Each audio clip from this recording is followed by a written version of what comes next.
hey gikuzi ukagifinyora. How doing? I'm good. How old are you? 18. Bagica bazabavumbuka.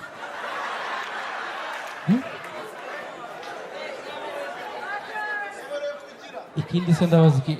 What is your name? Marcus. Marcus. Marcus. Marcus, how do you feel? I feel good. I feel good. Yes. Where you coming from? America. America.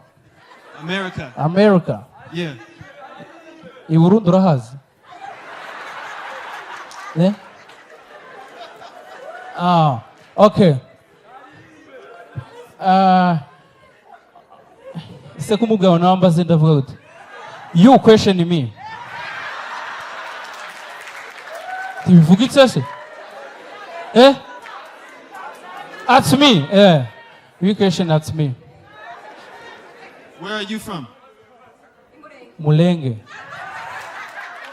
Where's that? Go? Congo. Oh, Congo, okay. Congo. Nenge kuvuga ngo najua Congo. Wanyamulenge kubamenya bavuga gute? You got them?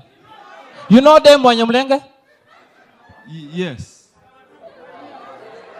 Wanyamulenge. Well, what's that? What's Banyamulenge? No, namwe ntimwumvise.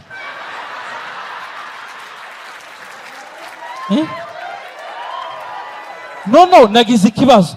Igikenzi iwe no ko aramarambi kururi simpai numva pi. Come again. What's Banyamulenge? What's Banyamulenge? Bivuze kivyo? Ni bande? Ni bami? Ni umi? Okay. Now Abanyamulenge urabazi bavuga gute? Do you know Abanyamulenge?